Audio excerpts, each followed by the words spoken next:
मोहे पूरा ललैया गइल नाम के जवान भइला राजा दियोरी कहिया गइल नाम के जवान भइला राजा दियोरी कहिया गइल कि जो लड़की के खुला खुला बाल हो खेला लड़का फसावे के चाल हो खेला। अरे करे जा ये बिजली कहाँ गिरी हो? तारा दादा के करेजा पे गिरी दो गला। आजकल के लड़के सेल्फिश होते हैं। अच्छा आजकल के लड़के सेल्फिश होते हैं, लड़की पटाते हैं, खूब मजा लेते हैं। हम में के ना आजकल के लड़के सेल्फिश होते हैं, लड़की पटाते हैं, खूब मजा लेते हैं। पहले तो बड़े बड़े सपने दिखाते हैं। अरे राजा जी वो खून कोई दो अपने ही हाथे हमर खून कोई दो। राजा जी वो खून कोई दो अपने ही हाथे हमर खून कोई दो। सुनो हमके दुल्हन बना लो ना तो दोसर लेके जाई।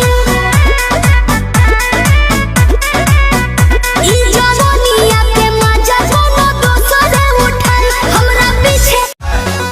हम ना राजवानी एह बेवहार बगा हम ना राजवानी एह बेवहार बगा काहे करा तारा होना भातार नशा चढ़ल बा तोहरा का पार बगा काहे काली करी अखिया में काला का जरा अरे काला का जरा हो बड़ी काला का जरा काली के सिया में गोरी सोबेला का जरा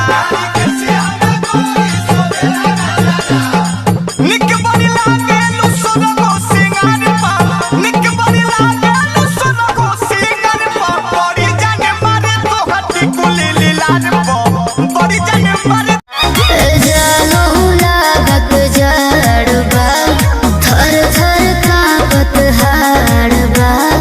जीत हो गई मेरी की हम तो हर तू हमार हो जा। अच्छा हाँ हो तू ही लभर एक नमर हो जा ओही के कमर यमर हो जा तू ही लभर एक नमर हो जा फटत है सरकार। अरे उत्तर में कबूतर बोले दक्षिण में सिया आ यूपी में यार बा बिहार में भता। अच्छा। उत्तर में कबूतर बोले दक्षिण में सिया आ यूपी में यार बा बिहार में भता।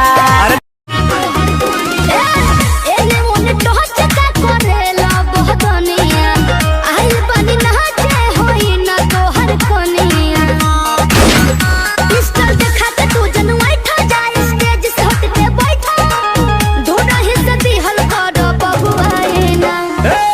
আহিल बड़ नाचे सोहर ससरा सुनले हमर जानी है साटा से बेसी मिली सटला पदाम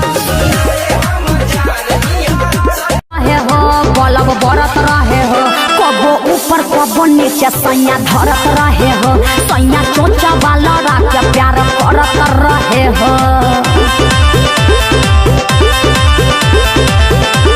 पिया बुझेला ना मोर परेशानी तू तो बहरा कटती हुई बचानी पालानी में जवानी रोवता हमरो पालानी में जवानी रोवता राजा हो पालानी में जवानी रोवता पिया बुझेला ना मोर परेशानी तू तो बहरा कटती हुई बचानी पालानी में जवानी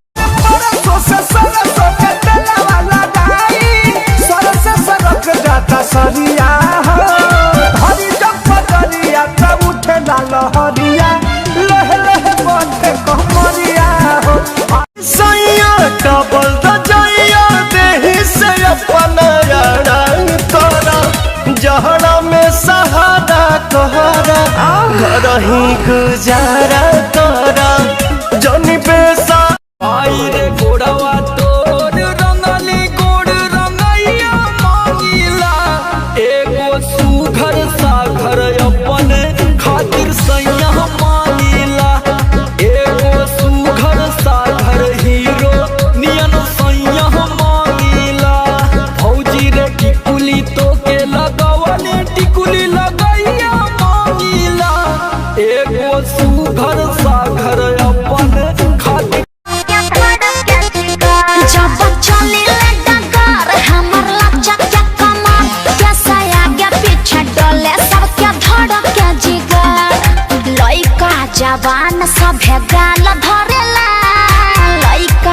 जवान सभे गाल धरेला 52 गज के हमार घाघरा बवाल करेला 52 गज के हमार घाघरा बवाल करेला। दाढ़ी बढ़ल बिखरल बाटे बाल हो आँख दसल ऐसे जैसे लागे बंगाल के खाड़े आँख दसल ऐसे जैसे लागे बंगाल के खाड़े। प्रियंका दादा प्यार में अच्छा बड़ी प्रियंका दादा प्यार में दिल बड़ी प्रियंका दादा प्यार में जो बन होई फ्यूज जे करबे तू यूज हई चढ़ल तोर जवानी छोड़ता काहे पानी नहीं उतारो नहीं छुअतारो नहीं महुआ के रस खाने छुअतारो खत्म बड़ा हो नहीं हुआ एने मोने टहच का करेला बहदनिया आई बनी नहाके होई ना तोहर कनिया पिस्टल देखा के तू जन बैठा जाए स्टेज से हट के बैठा धोना हिस्सा दिहल कर बबुआए ना साहिल बड़ नाचे सहर ससरा मने मजा नहीं है साटा से बेसी मिली सटला पता जा नाश कर देगा।